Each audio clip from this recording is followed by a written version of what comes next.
Okay, YouTube, what's up? This is Lawman FJ.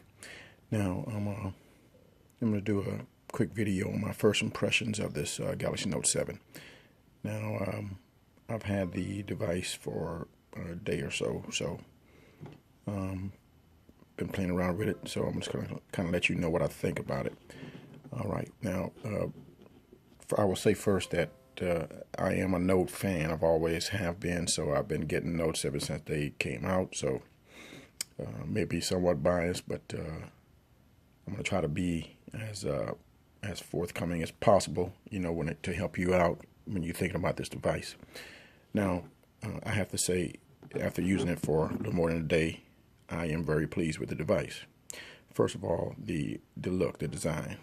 It's you know, they talked about the symmetry with both sides of the glass being equally curved, which makes it definite. It's noticeable when you hold it in your hand. I mean, it's round and smooth, no sharp edges, nothing.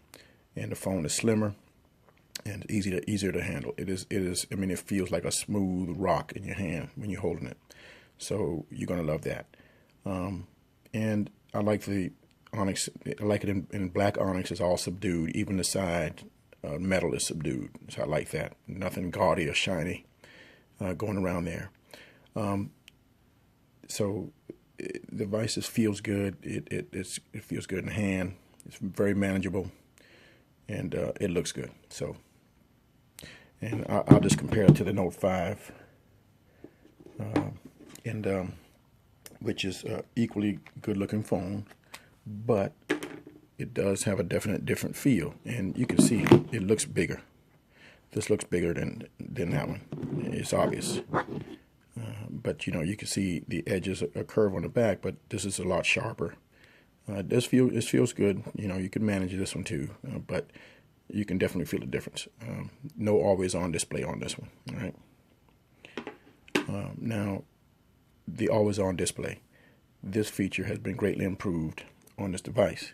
Now, if you look at the one that you have on the Galaxy S7 Edge, no actionable icons. You can get third-party icons here, and they are actionable. You tap these, you can get into your device. Now I got the privacy screen on, so I'm not going to get it. Won't get me there. It'll open the phone up, but it won't go straight to the app. If you don't have the privacy app going, the screen lock on, you're going to go straight to your app. So that's a big improvement. You can change all of these colors here, whereas with this one the customizability was limited. You know. You couldn't, but you can change any of these colors on this always on display. So big improvement there. I think that's great, and that's one reason why you might want to. I mean, that's a good reason why you might want to upgrade from the Note 5. Now the other thing is, up here, you see you got this slot for your SIM card there, which you don't need to use because it's already there if you were Sprint. But this got the SD card slot. You see that? You can put an SD card there up to 256 megabyte. So that alone probably is a reason to go ahead and get this Note 7 because everybody wants to have that SD card so you can manage your files a lot better. Now, let's you know, you got the same 12 megapixel camera here on the Note 7 on the S7 Edge. Same features, you know, the 1.4 micron, the dual autofocus, so it's fast. You can focus pretty fast. Layout is pretty much the same, but you got USB-C versus USB. That's the difference there, and then from the Note 5, and it's a lot better to use that cable. As you know, you can put it in any way you want, reverse, any way you want. You won't mess it up, so that's good. Now you know you got your iris scanner here. You use this infrared light comes on here, and you use this camera. You look into your eyes, and you'll be able to unlock your phone. It works pretty well. I've had some hit and miss with it, but it's a good, nice feature to have, and you mainly use that with your secure folder. Okay, I'm going to demonstrate the iris scanner. Okay, so what I'll do is I'll go ahead and swipe up, and it's going to look for the iris scanner. So I'm going to look into it, and open the device. You see that, right? So it works well. You got to open your eyes and look into it, but it works well. And you hold it about this far from your face, it'll work, right? And it works in dark rooms as well. So it's a demonstration there for the iris scanner. So let's get into the device real quick. The fingerprint scanner works really well. Now the way, if I was on a lock screen and I wanted to use the iris scanner, let me go back here. So if I swipe up, then that iris scanner feature is going to activate. You see that? That's how you're going to activate the iris scanner if you want to use, and you still use both of them, the fingerprint scanner and the iris scanner. So that's pretty cool. Now you got your drop down menus a little bit different. They kind of mimic Google. When you swipe down twice, you get your full screen there. There's nothing to swipe side to side. And I noticed that now. One time you used to be able to long press on these things here to get into the app itself. You don't do that now. That's how you get to change to edit the app. As you can see, I'm in edit mode right now. So you long press and you're going to get into edit mode. You don't go to the app anymore. Like now, what Google did, in Android 7, if you do that, it takes you into the app like Samsung used to. So for example, I'm going to tap on Bluetooth. I'm going to hold it, and you'll see it'll take me to the Bluetooth screen where I can turn it on and off and work with it. Samsung used to do that, but they don't do it anymore. So I'm not sure why they're not on the same page there. But and Google also has a slide. You can slide to the other side to get some more apps. But here, Samsung stopped that. So they do have this feature now.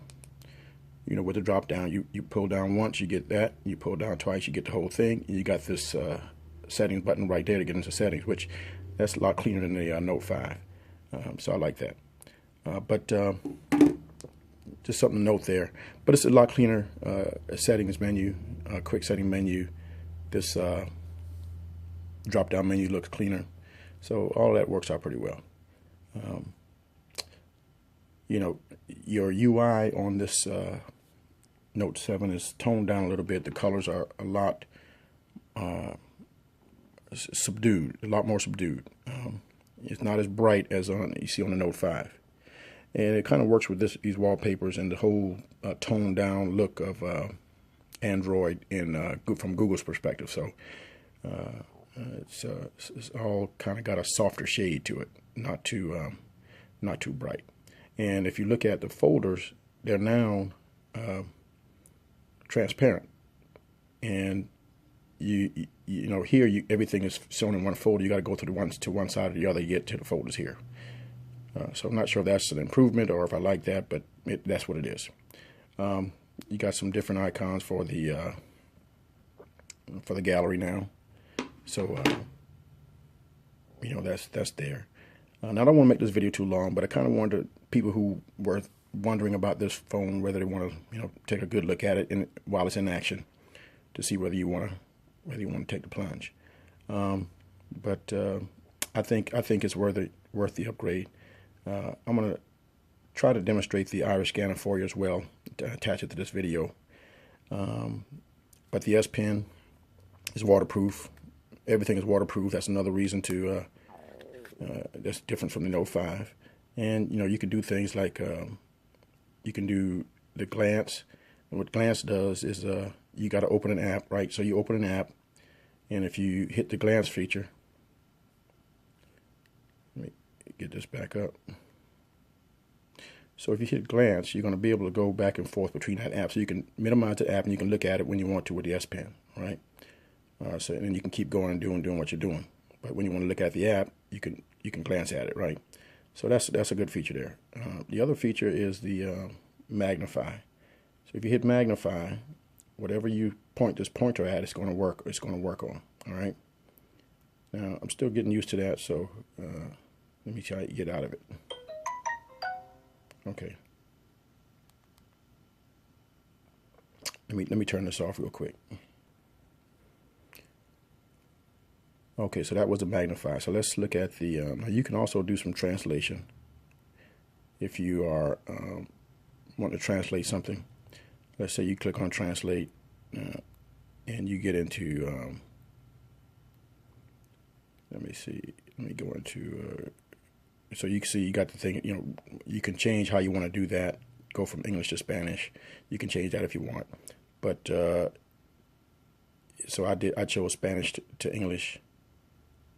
And let's see what happens. See there, Now it'll translate for you. You can even get the sound so they can pronounce it. So they can pronounce it in the language you want. So that's pretty cool. I like that. That's going to be helpful, especially if you work with folks that speak Spanish or some other second language, or you're in another country. So that's a big one right there. And the S Pen does write. Let me get rid of this right here. Now, as you know, Samsung they advertised that they had one app for S Notes now. But what you're going to notice is that when you open this app up, you don't get the traditional S Notes. You get your S Memo, screen off memo, and you can add categories. I'm not sure if I haven't tried to add it yet, but what I did was, I downloaded the old S Note app, which you can still do that, and I had all my folders from the other S Note categories that I had on my other notes. So in my tablet, my 12.2 note. So you might have to do that with this one to get those notes if that's what you want. But it works well. Everything, in the Note app, you got everything else you need so you have this widget here where you can go into the Note app, you can type a note, you can write a note, you can paint, you can take a picture, you can speak. So it's a little difference there, but it works well. Now, there's a lot of features on this device that I need to talk about. Now I'm going to try to break them up. I can't talk about all of them right now, but I just want to tell you that I think that if you were looking to upgrade, definitely if you have a Note 4, you want to do this because it's going to be a better experience for you. But my first impressions are this is a good device, and I think it's worth it to go ahead and upgrade, as you can see. A little bit wider.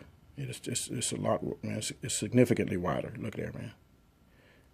But you still got 5.7 inch screen, and it looks better. Bezel-less almost. You can't beat that. All right. If you got any questions, I'm gonna do some more video about different parts of the device, different features. Because I don't like to do long videos. But if you got a question or you want to see something, how something works, go ahead and let me know, and we will. I'll do that. All right. This is Lawman FJ.